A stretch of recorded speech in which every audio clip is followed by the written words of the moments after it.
Hello friend, नमस्कार। मैं दिनेश शर्मा। आज आपको कर्क लग्न के विषय में बताऊंगा। किसी जातक के कर्क लग्न हो तो उसके लिए किस प्रकार के फलित हो सकते हैं, कि कौन से ग्रह उसके योग कारक हो सकते हैं, कौन से ग्रह शुभ हो सकते हैं, कौन से ग्रह उसके लिए जो है अशुभ हो या उसको अच्छे रिजल्ट ना दें। कर्क को अंग्रेजी में कैंसर बोलते हैं। तो आगे चलते हैं कि और आपको इसमें क्या क्या बताया जा सकता है। कर्क राशि जो है राइट हैंड में हृदय स्थान का ये प्रतिनिधित्व करती है। मैं यहाँ पे आपको एक चित्र दिखा रहा हूँ, उसमें आपको ये देखना चाहिए। कर्क की आकृति केकड़े के समान है तथा जल में रहती है। इसके निवास स्थान जल से भरी क्यारी, नदी, तीर तथा एकांत भूमि है। कर्क की आकृति केकड़े के समान है। ठीक है। कर्क जो राशि है ये शुभ और स्त्री राशि है। ठीक, नंबर 4 कहलाता है इसका। और ये चर राशि भी है, ये परिवर्तन को दर्शाती है। ठीक है। राशियों संबंधित रोग छोटी अवधि के होते हैं, ये तो मेडिकल ज्योतिष है उसमें पढ़ा जाता है। जल तत्व राशि है भाई।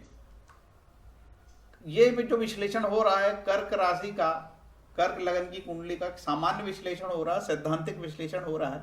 ये जो बात बताई जा रही है कोई जरूरी नहीं कि वो आपकी कुंडली में वैसा का वैसे ही हो, क्योंकि हर एक कुंडली की अपनी ग्रह दशाएं होती है ना। कोई ग्रह उच्च का होता है, कोई नीच का होता है, कोई षटबल होता है, षटबल में फेल हो जाता है वो, या कोई अच्छे रूपा पाता है, अच्छी यूनिट पाता है।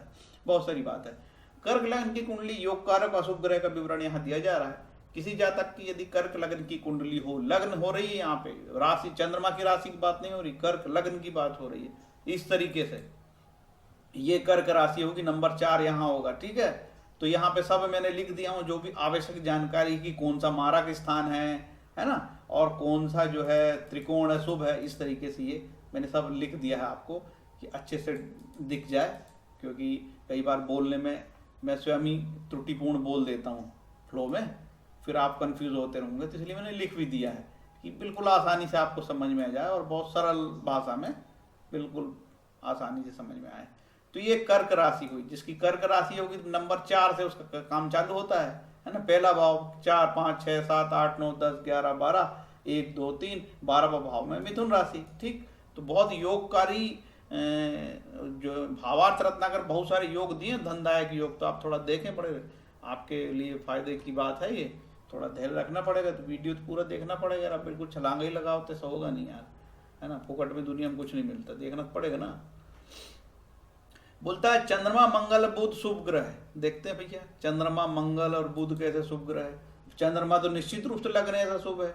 इसके बाद बोलते हैं चंद्रमा और मंगल भी शुभ ग्रह में बोलते हैं। अरे मंगल तो योग कारक है जी, ये 10वें भाव का स्वामी है, 10वां शुभ भाव। और यहाँ पे मूल त्रिकोण राशि 5वें भाव में अति शुभ। अरे बिल्कुल कर्क राशि वालों के लिए मंगल तो माला माल कर देगा भाई। और क्या बोलते हैं, बुध के बारे में भी कहते हैं कि बुध महाराज भी शुभ है। कैसे बुध महाराज शुभ हो गए बताओ। बुध तो ये 6वें स्थान से पूरा हो गया भाई यहाँ पे, है ना। देखते हैं कहीं होगा, नहीं बुध शुभ नहीं है भैया, लिखने में त्रुटि हो गई। बुध बिल्कुल शुभ नहीं है कुंडली में। 2 ग्रह शुभ है, चंद्र और मंगल। ठीक है। चंद्र और मंगल बहुत शुभ है यहाँ पे। ये चंद्रमा लग्नेश हो गए, शुभ है, अति शुभ हो गए। और दूसरा ये मंगल अति शुभ हो गए। ठीक है। अब आगे चलते हैं। इसके बाद बोलता है कि बुध और शुक्र जो है पाप ग्रह हैं। देखते हैं बुध और शुक्र पाप ग्रह हैं कि नहीं। देखिए बुध द्वादशी से सबसे बुरा ग्रह है यहाँ पे बुध।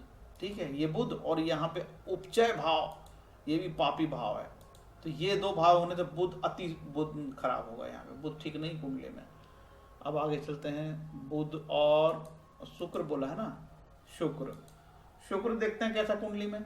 शुक्र देखिए 2 स्थान का मालिक होगा। शुक्र तो एक तो 11वें भाव का, नंबर 2 वृषभ राशि है। ये उपचय भाव कहलाता है, ये शुभ भाव नहीं कहलाता। भले कुंडली में आपको लाभ स्थान दिखता तो आपका तो ऐसा लगता है अरे लाभ होना चाहिए यहाँ से, नहीं है भैया, ये अच्छा स्थान नहीं माना जाता है। ठीक है, ये 11वां स्थान भी अच्छा नहीं माना जाता। और दूसरा ये चौथा, ये तो शुभ हो गया भाई। ठीक है, लेकिन ये 11वें स्थान का मालिक होने से अशुभ हो गया। लेकिन अनुभव ये कहता है कि भैया ये आधे फल यहाँ के देता है, आधे फल यहाँ के देता है। तो जब यहाँ के फल होंगे तो शुभ होंगे, यहाँ के फल होंगे तो अशुभ होंगे। तो ये माना जा सकता है कि कर्क लगन की कुंडली में सम है शुक्र और अच्छे रिजल्ट देगा। आगे चलते हैं। शनि के बारे में कहा जाता है कि भाई ये मारक है, सिद्धांत कहता है। कैसे मारक हो गया शनि? देखिए शनि यहाँ पे सप्तमेश है, तो सप्तमेश और द्वितीयेश ये हमेशा मारक होते हैं। लेकिन आपको बार बार इस सूत्र में बताता हूं कि चंद्र को और सूर्य को मारक का भी दोष नहीं लगता और अष्टमेश होने का दोष भी नहीं लगता, ठीक है। और वैसे ही हाल लग्नेश को नीच होने का दोष भी नहीं लगता। जैसे यहाँ पे चंद्रमा, यहाँ पे किसी का सॉरी, तो ये दोनों को तो सूर्य को और चंद्र को लग्नेश होने का दोष नहीं लगेगा, सूर्य और चंद्र को अष्टमेश होने का भी दोष नहीं लगता। तो भैया ये सूर्य तो बच गए यहाँ पे। अब बच्चे शनि महाराज, तो शनि महाराज इसलिए मारक होंगे क्योंकि एक तो शनि महाराज 7वें स्थान के मारक हैं और दूसरा ये यहाँ पे अष्टम स्थान पे बैठ के बहुत अशुभ है, तो शनि इस कुंडली में मारक है, ठीक है। मारक होने का ये मतलब नहीं है कि जब भी इसकी अंतर्दशा आए तो आप मर जाओ। मारक होने का मतलब है मृत्यु तुल्य कष्ट। अरे भैया किसी का धंधा पानी बंद हो जाए, किसी के शेयर मार्केट में बेचारे ने शेयर खरीदा, 300 रुपये का शेयर चल रहा है जैसे यस बैंक का, है ना, धड़ाम से गिरा 5 रुपये में आ गया, 14 रुपये में चल रहा है, तो ऐसा होता है भैया। तो अब उसके लिए मृत्यु तुल्य कष्ट। अब लाखों रुपए फंसाया होगा और एक ही शेयर में लगाया हो मनमाना पैसा। हमारे एक रिलेटिव ने यस बैंक में, एक ही बैंक में खूब पैसा शेयर खरीद लिया, अब धड़ाम से गिर गए। तो भैया आज की दुनिया में धन की हानि होना ही मृत्यु तुल्य कष्ट है। अरे धन नहीं होगा तो हम तो मर ही गए ना जी, खेल ही खत्म। तो ये इस तरीके से शनि हर बार मारेगा जरूरी नहीं। अब आपकी बिल्कुल मृत्यु तुल्य स्थिति हो, उम्र हो गई हो और ऐसी स्थिति में 60 65 70 के हो तब मारक होगा जी, अभी मारक नहीं होगा, है ना। थोड़ा बड़ा कभी एक्सीडेंट करा देगा, कभी कुछ करा देगा, ऐसा होता रहता है, लेकिन जीवन तो चलता है। आखिरी में मारक होता, कोई भी ग्रह आखिरी में मारक होता, आप तो नहीं, थोड़ा बहुत नुकसान करेगा, है ना। इसलिए डरने की जरूरत नहीं। मारक हो गए तो दौड़ा दौड़ा के नहीं मारने वाला, शनि इतनी फुर्सत नहीं उनके पास। मंगल के बारे में कहा है कि योग कारक ग्रह, निश्चित रूप से पहले ही बताया मैंने, कहा ये मंगल, इसकी दशा अंतरदशा आपके लिए बड़ी लाभकारक होगी जी, है ना। अब इसमें देखते हैं, कहा है लघु पाराशरी से मैंने लिया है, मेजर खोद की किताब से, है ना। आपको बता देता हूँ भैया कहाँ से स्रोत है, तो आप भी पढ़ सकते हो, कोई जरूरी है कि मैं अकेले जानूँ। उसमें ये कहा है कि चंद्र और मंगल का योग शुभकारी, ये चंद्रमा तो लगने से। इसके बाद बोलता है चंद्र और गुरु का जो है योग शुभकारी। इसके बाद बोलता है मंगल और शुक्र का, शुक्र चतुर्थ स्थान का स्वामी इसलिए योगकारी, मंगल और जो है गुरु फिर योगकारी। तो गुरु को स्थिति एक बार देख लेते हैं। देखिए गुरु यहाँ पे 9वें स्थान का स्वामी है, त्रिकोण होता, शुभ स्थान होता है, लक्ष्मी स्थान कहलाता है, और ये केंद्र स्थानों को विष्णु स्थान कहते हैं, ये लक्ष्मी स्थान कहलाते हैं, ये लक्ष्मी स्थान शुभ है, 5वां 9वां, है ना। तो यहाँ तो शुभ है, लेकिन ये स्वराशि में है, अपनी मूल त्रिकोण नहीं है। इसीलिए भावार्थ रत्नाकर में रामानुजाचार्य महाराज ने कहा है कि भैया ये जो बुध है, गुरु है ना, आपको लाभ नहीं देगा। क्यों? क्योंकि ये इसकी मूल त्रिकोण राशि तो यहाँ बैठी है, ये मूल त्रिकोण में यहाँ होगा, मकर राशि में होता शायद वो, तब वो लाभकारी होता है। तो आगे उसका भी मैं बताऊंगा।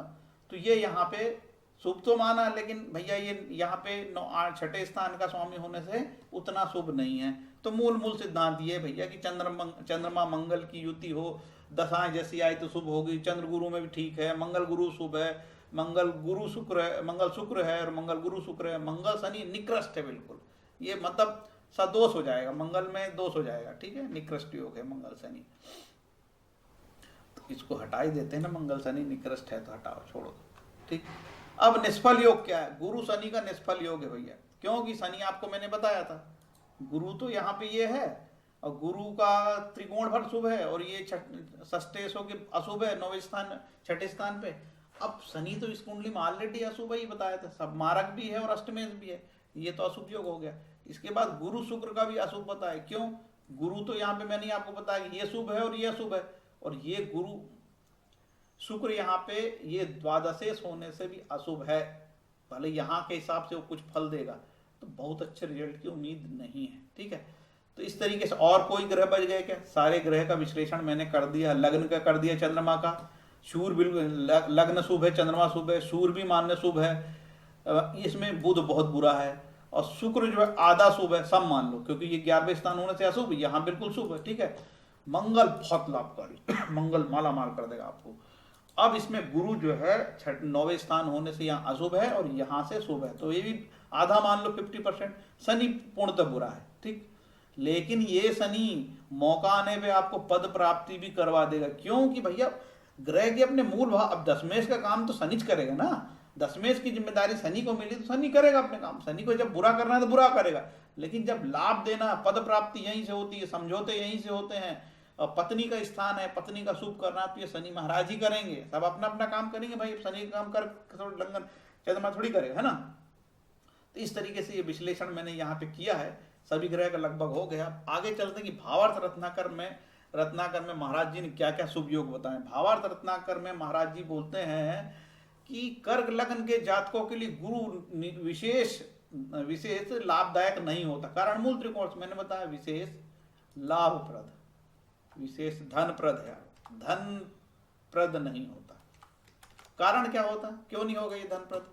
इसके पीछे ये है, मैंने बताया भी था, क्योंकि ये जो मूल त्रिकोण राशि है शुभ राशि है, यही सबसे ज्यादा धनकारक होती है। लेकिन ये जो स्वराशि हो गई, इसलिए विशेष धनकारक नहीं है। लेकिन जब मौका आएगा तो गुरु भी आपको कुछ धन जरूर देगा, आधे आधे फल मिलते हैं।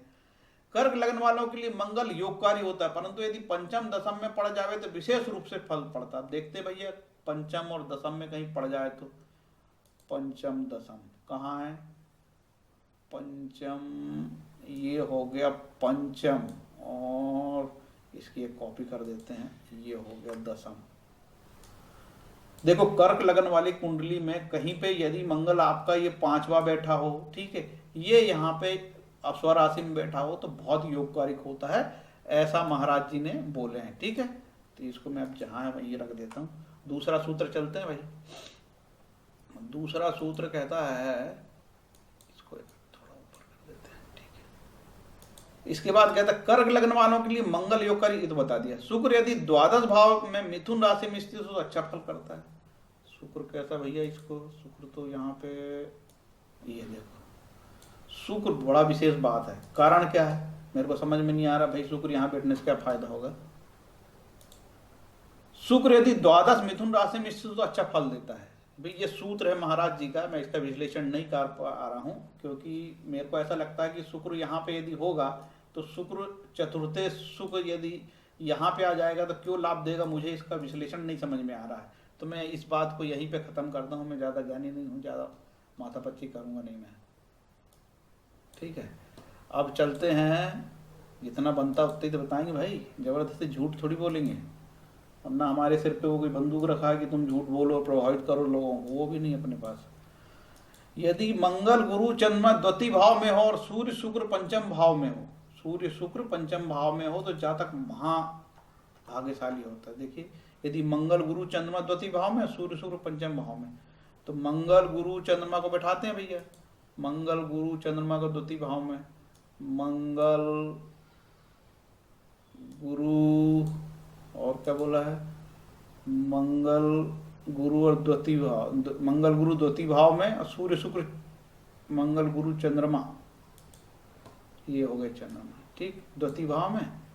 और इसके बाद कहा है कि सूर्य शुक्र पंचम भाव में, सूर्य और शुक्र, ये लो शुक्र कहाँ है जी, ये लो शुक्र यहाँ से आ गया। पंचम भाव में हो तो विशेष धनकारक, धन की बात कही है, ऐसा ये सूत्र है ना। तो इसको आपके लिए ध्यान देते, मंगल गुरु शुक्र, ये होगा सूत्र। इसके बाद कहता है बुध शुक्र पंचम भाव में और बुध अपनी दशा में। देख लेते हैं, बुध शुक्र को पंचम भाव में बिठा देते हैं, बुध और शुक्र को पंचम भाव में बिठाना है। तो शुक्र तो है ये, शुक्र और बुध को, बुध शुक्र पंचम भाव में हो, ये बन गया योग। ऐसी किसी की कुंड हो, कर्क राशि कुंडली हो, बुध और शुक्र पंचम भाव में हो, बुध शुक्र पंचम, तो बुध अपनी दशा में बहुत फल देता है। यहाँ पे दशा लिखा, भुक्त नहीं लगा, दशा मतलब महादशा से बढ़ता है। बुध शुक्र यहाँ बैठा और बुध की दशा हो तो लाभकारी होगी। ठीक है, अगला सूत्र देखते हैं। यदि बुध शुक्र द्वादश में हो तो शुक्र अपनी दशा में राजयोग देता है। शुक्र और ये बुध अपनी राशि के यहाँ पे है ना, तो ऐसे स्थिति में हो तो वो अपनी दशा में राजयोग देते हैं। किनकी? बुध और शुक्र की दशा आएगी तो ठीक है। तो बुध और शुक्र की अंतर दशा में भी आप ये हो सकता है कि बुध में शुक्र की अंतर दशा आए या शुक्र में बुध की अंतर दशा आए। ठीक है, तो ये राजयोग कारक होगी, ऐसा जानना। यदि बुध और शुक्र द्वादश में हो तो हो गया। यदि कर्क लग्न हो और गुरु चंद्रमा लग्न में होता तो बल्ले बल्ले, ये तो बिल्कुल बच्चा भी बता दे बात। तो है ना। गुरु महाराज ये उच्च के हो गए और चंद्रमा साहब भी यहाँ आ गए। अरे बाप रे बाप रे, सब बल्ले बल्ले यार, क्या बात है। हमने एक व्यक्ति को देखा कि ये व्यक्ति बिल्कुल सामान्य बीएससी किया था जातक, और भैया बड़ी मल्टीनेशनल कंपनी में ये गीता का ज्ञान देते थे, और इनको कितना पैसा मिलता था, आज से 2007 की बात बता रहा हूँ, उनको 80,000 रुपये देती थी कंपनी, एक दवाई कंपनी, और बिल्कुल बीएससी किया आदमी, प्लेन बीएससी जी, ऐसे तो ढेर मिल जाएंगे आपको प्लेन बीएससी वाले। ये होता है कमाल। कर्क उसकी उन जातक की कर्क लग्न की कुंडली थी, गुरु चंद्र का यहाँ राजयोग था, तो ऐसा होता है भैया। उसका लग्न में राजयोग बन जाए तो उसको बीएससी प्लेन भी कर ले तो उसको 80,000 की सैलरी दे दे कंपनी। और वो करते क्या थे वो, क्योंकि गुरु और चंद्र उसे केवल लोगों को मोटिवेशनल स्पीच देते थे, कहा गीता भागवत का स्पीच देते थे, ठीक है। तो ऐसे भी भाग्यशाली लोग हैं, तो भाग्य तो होता है दुनिया में भाई, अब जो कुछ बोलना है तो बोले। अब आपको मैं बता दूं कि जो व्यक्ति को ऐसा लगता है कि हमारी कुंडली में कोई योग ठीक ठाक नहीं है भैया, बहुत बुरी स्थिति है, तो उनके बारे में बता दूं आपको। 16 मिनट का वीडियो हो गया, 2 मिनट और लेता हूं। पद्म पुराण का यह श्लोक बेहद महत्वपूर्ण है। उसमें लिखा, अप्रारब्ध फलम पाप कूटम बीजम फलोन्मुख क्रमणेय प्रलियेत विष्णु भक्ति रतात्मना। जो लोग भगवत भक्ति में रत हैं उनके सारे पाप कर्म चाहे फलीभूत हो चुके हों, सामान्य हो या बीज रूप में हो, क्रम से नष्ट हो जाते हैं। अतः भक्ति शुद्ध कारणी शक्ति अत्यंत प्रबल भक्ति पवित्र कहलाती है। एस्कॉन की गीता अध्याय 9 श्लोक नंबर 2 की जब डिटेल में आप पढ़ोगे तो ये मिल जाएगा, चैप्टर 9 श्लोक नंबर 2, ठीक है। मैं इसको अंग्रेजी में बता देता हूँ कि मेरे वीडियो लोग अमेरिका में भी देखते हैं भैया, यार छोटा आदमी नहीं हूँ मैं यार, बड़ा आदमी हूँ, अरब में भी देखते हैं लोग।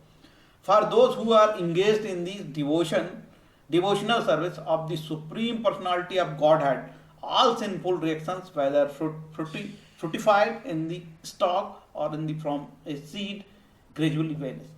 चाहे स्टॉक में हो या फलित हो गए हो या जैसे या बीज रूप में हो, पाप करोगे तो लाभ नुकसान ही नुकसान होना है, ठीक है। और पाप कर लिए हो तो एक ही उपाय है, भगवान की भक्ति में लग जाओ। कौन सा गुरु होगा, कौन सी भक्ति करना ही आपकी इच्छा है, ठीक है। आपकी इच्छा जिस देव की भक्ति करते हो, आपको जो भी उचित लगता है। ईश्वर भक्ति से सारे कुंडली के दोष लाखों करोड़ों खत्म हो जाएंगे। ये बहुत आपको ब्रह्मास्त्र सूत्र बना दिया हूँ। और नहीं, भक्ति नहीं करोगे, आप क्या सोचोगे कि मैं यहाँ जाके काल सर्प योग कटा के आता हूँ नासिक से, अच्छा 1 लाख रुपए दे के, इसके बाद फिर चालू हो जाएगा पाप करने में, तो कभी सुखी नहीं रहोगे, याद रखना जिंदगी में, है ना। ऐसी दुनिया में कोई भी सूत्र नहीं है, कोई भी श्लोक नहीं है जो पैसे से लोगों से पूजा महंगी करवाए और उसके बाद मंत्र पढ़े और उसके बाद फिर पाप करने लगे तो फिर उसको लाभ हो जाए। तो जो पापी व्यक्ति हैं, जो अधर्म करते हैं, अनैतिक व्यक्ति है, उसके लिए ना ज्योतिष है ना ये मंत्र है, ये केवल भक्तों की ज्योतिष है, भक्तों के लिए ज्योतिष है। तो जो व्यक्ति केवल भक्ति में रत होगा, भगवान का प्रेम से प्यार से नाम लेगा, महागरीब हो यार, बिल्कुल दरिद्र भी हो, तो भगवान उसके सारे जो बीज फलित होने लगते हैं, उसके आप प्रारब्ध रूप में जो पाप कूटम और बीजम होते हैं, वो सारे के सारे पाप खत्म हो जाते हैं। महापातक भी हो, ब्रह्म हत्या का दोष भी हो, तो भक्ति उसके सारे पाप को खत्म कर देती है। ये विशेष बात है, ये बिल्कुल बहुत जोरदार सूत्र मैंने बता दिए हूँ आपको निःशुल्क, है ना, बिना पैसे के। तो उम्मीद है मेरी बात आपको अच्छी लगी होगी। ज्योतिष पॉजिटिव की जा रही है, लोगों को भले के लिए ज्योतिष है, लोगों को डराने के लिए ज्योतिष नहीं है ना। काल सर्प योग ज्योतिष नहीं होता। लेकिन जो व्यक्ति बहुत अनर्गल धन कमाता है, वो ऐसे उल्टे सीधे काम करता है, उसको ऐसा लगता है कि यार एक पूजा करा के फिर से फायदा कमा सकते हो तो कमा लो, लेकिन सुखी कभी नहीं रहता फिर। फ्रेंड्स, मेरा ये वीडियो आपको अच्छा लगा होगा, यदि अच्छा लगा हो तो लाइक करें, शेयर करें, कमेंट करें, ठीक है। और यदि कोई विशेष रिक्वायरमेंट हो, यदि कुछ जानने में कमी हो, त्रुटि हो, मेरे बोलने में कुछ कमी हो गई हो तो क्षमा करें भाई, गलती हो जाती बोल बाल में। हरे कृष्ण, थैंक यू, राम राम।